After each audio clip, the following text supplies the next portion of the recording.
Hello बच्चों, कैसे हो आप सब। उम्मीद करते हैं आप लोग अच्छे होंगे। मैं हूं कुमार हीरो सर। और जैसा कि आपको पता है कि क्लास 10th का जो फाइनल एग्जाम 2026 में हुआ है, जिसमें एक 5 अंक का जो सवाल है द्विघात समीकरण से फॉर्मूला को सिद्ध करने के लिए आया था। जैसा आप देख सकते हैं क्वेश्चन नंबर 32 जो है आपके सामने में है कि द्विघात समीकरण A x square plus B x plus C बराबर जीरो, जहाँ ए बी सी वास्तविक संख्याएं हैं तथा ए नॉट इक्वल टू जीरो है, तो सिद्ध करे कि एक्स बराबर, ये फॉर्मूला आपको सिद्ध करना था, minus B plus minus root under B square minus 4ac by 2a। इस फॉर्मूला से आप कई प्रश्न बनाए होंगे, लेकिन यहाँ पर क्या कह रहा था, फॉर्मूला को ही सिद्ध करना है। ठीक है, तो हम आपको चलिए इसको सिद्ध करके आपको बताते हैं, अगर फिर से एग्जाम में आपका सवाल आए तो आप आसानी से बना सके। तो देखिए, सबसे पहले हम लोग करेंगे क्या, इस प्रश्न को देखेंगे ध्यान से। ये आपका प्रश्न था कि ए एक्स स्क्वायर, थोड़ा सा कलर करते हैं change, A x square plus B x plus C, जहाँ ये बराबर जीरो है, जहाँ ये तो आप जानते हैं कि ए नॉट इक्वल टू जीरो होता है, ठीक है, क्योंकि तभी ये द्विघात समीकरण होगा। तो इसको हम लोग बनाते कैसे हैं, तो पूर्ण वर्ग विधि से बनाते हैं। इसको कैसे बनाते हैं, पूर्ण वर्ग विधि से।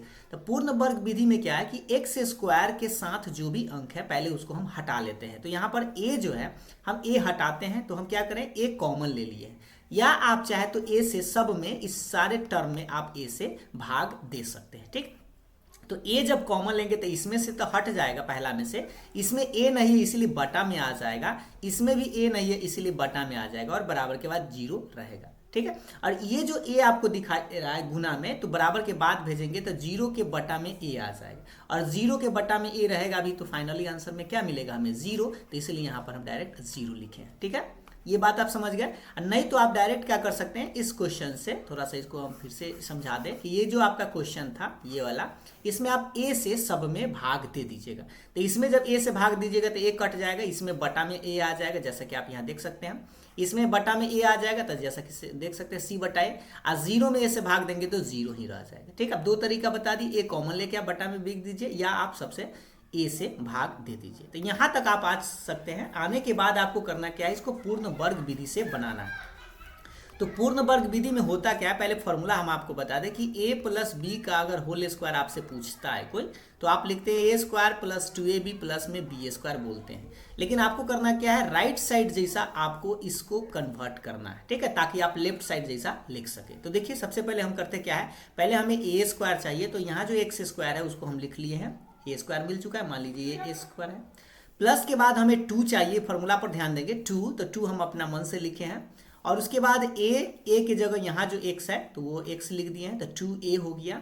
और b के जगह ये अपना मन से सोचे हैं कि क्या लिखे, कि गुना करके आपको b बाई, इसको सबको हटा देते हैं ताकि आप फोकस करें एक ही चीज पर। ठीक है, ये कि b बाई ए एक्स आ जाए। ठीक है, तो यहाँ पर हम b बाई 2a लिखे हैं, ताकि सोचिए b बाई 2a लिखे कि 2 से 2 कट जाएगा, तो फिर से आपको देख सकते हैं गुना करेंगे, b में x है तब bx और बटा में a आ जाएगा, मतलब ऐसा वाला टर्म आ जाएगा। अब इसको हम हटाते हैं, ध्यान से देखिएगा, इसको जब तोड़ दिए यहाँ तक, एक बार पढ़ते हैं ध्यान से देखिए, ये ए स्क्वायर हो गया, ये 2a और ये b हो गया। तो 2ab के बाद आप जानते हैं कि हमें b का स्क्वायर चाहिए, तो यहाँ पर जो भी b आया है, मतलब b की जगह क्या है, b बाई 2a, तो उसका स्क्वायर हमें चाहिए ताकि हम इस फॉर्मूला पर बैठा सके।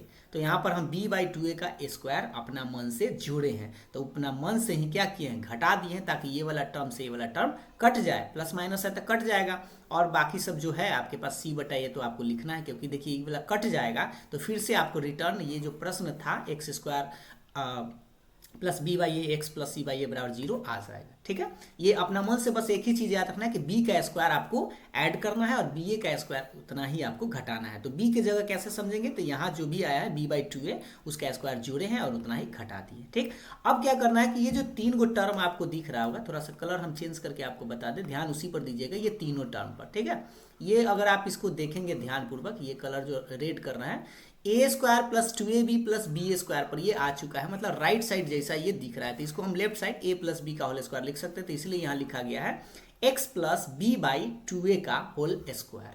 ठीक, राइट साइड कौन गया है, ई वाला जो माइनस में b बाई 2a का होल स्क्वायर था, उसको हम इधर राइट साइड लाएंगे तो प्लस में हो जाएगा, क्योंकि स्क्वायर है तो b का स्क्वायर हो जाएगा, और 2a का स्क्वायर करेंगे तो 4a स्क्वायर हो जाएगा। और ये जो प्लस सी बाई ए था, ये क्या हो जाएगा, इधर आएगा तो माइनस सी बाई ए आ जाएगा। यहाँ तक उम्मीद है सब समझ गए हैं। तो चलिए अब आपको आगे बढ़ाते हैं, सबको हटा देते हैं। देखिए, अब ध्यान से देखिएगा कहाँ तक हम लोग यहाँ तक आ चुके हैं, प्लस था इधर आके माइनस हो गया। अब ये देखिए ये जस्ट की तरह हम छोड़ दिए हैं, इसका एलसीएम निकालना है, ठीक है। अब एलसीएम भी थोड़ा सा ध्यान से देखिएगा कि 4a², ये जो 4a² है और a है, तो इसका एलसीएम निकालना है। तो इसका जो एलसीएम निकालेंगे तो ये 4a² ही आएगा। कैसे? क्योंकि दोनों में से a कॉमन है तो एगो कॉमन हो गया, एगो ये न मिलेगा उसको भी लिखना है, और 4 तो है ये है, तो 4a² आपका आ जाएगा। तो एलसीएम आपका 4a² हुआ, इसका एलसीएम, ठीक। इसको हटा दें, इसका एलसीएम इसका और इसका एलसीएम 4a² हुआ, तो 4a² से 4a² एक बार में कटा, इसलिए b² में 1 से गुना करेंगे तो b² ही रह जाएगा, ये माइनस रहेगा। अब देखिए एगो a है और यहाँ 4a² है, तो एगो a से कटेगा तो 4a बच जाएगा, इसीलिए c में हम 4a से गुना करेंगे तब 4ac मतलब 4ac लिखेंगे। तो 4ac जब आ चुका है ऊपर में, तो देखिएगा ध्यान से कि ऊपर में कितना है, b² माइनस 4ac बटा 4a², काटना नहीं है, बस आपको मन में समझना है। अब जो ये जो स्क्वायर है, स्क्वायर को हटाएंगे तो इधर आएगा तो रूट चढ़ता है, ये जो स्क्वायर है इधर आएगा तो क्या आएगा, रूट चढ़ेगा, और वो भी प्लस माइनस, तो प्लस माइनस रूट इसमें हम लगा दिए, जो भी है b² माइनस 4ac बटा 4a², ठीक। अब ये तो जस्ट के पास था, क्या है, x प्लस b/2 है, ये x प्लस b/2 है जो प्लस में है, इसको राइट साइड ले जाएंगे तो कथी में आ जाएगा, माइनस में b/2 आ जाएगा, और ये प्लस माइनस रहेगा ये वाला। और इस रूट के चलते आप देखिएगा रूट दोनों में है, मतलब ऊपर में भी और नीचे में भी, तो ऊपर वाला तो वर्गमूल ना निकलेगा, लेकिन यहाँ नीचे देखेंगे 4a², तो 4a² का वर्गमूल निकलता है मतलब 2a, तो इसलिए नीचे में आप देख सकते हैं यहाँ पे क्या है 2a, जो कि रूट से बाहर है। यानी कि आप यहाँ तक समझ गए हैं कि x बराबर क्या है, minus b/2a plus minus b² minus 4ac बटा 2a। तो इस 2a और 2a का फिर से आप एक बार एलसीएम ले लीजिए, तो बटा में 2a रह जाएगा, और ऊपर में माइनस b, और ये प्लस माइनस रहेगा, और रूट अंडर ये वाला सेम चीज रहेगा। और यही चीज आपको साबित करना है, जो कि हम आपको एक बार कलर चेंज करके बता दें। x बराबर ये वाला, x बराबर minus b plus minus root under b² minus 4ac बटा में 2a, और आप देख सकते हैं कि यही चीज आपको प्रश्न में साबित करना था, ये वाला, ठीक है। x बराबर minus b plus minus root under b² minus 4ac बटा 2a।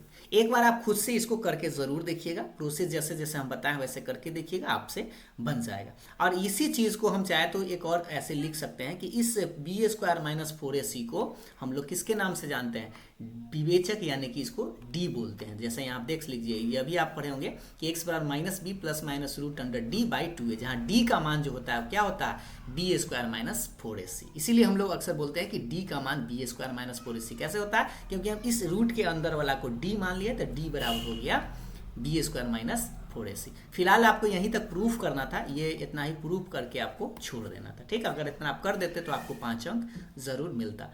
नेक्स्ट एग्जाम के लिए आपके लिए बता दिए हैं, ताकि आप फार्मूला भी आपको पता चल जाए और कैसे बनाते हैं ये भी आपको आइडिया लग जाए, ठीक है। उम्मीद है आपको समझ में जरूर आया होगा। कोई डाउट हो तो कमेंट करके हमें जरूर बताएं। वीडियो पसंद आया तो लाइक जरूर करिएगा। फिर मिलते हैं अगले वीडियो में, तब तक के लिए बाय बाय, थैंक यू।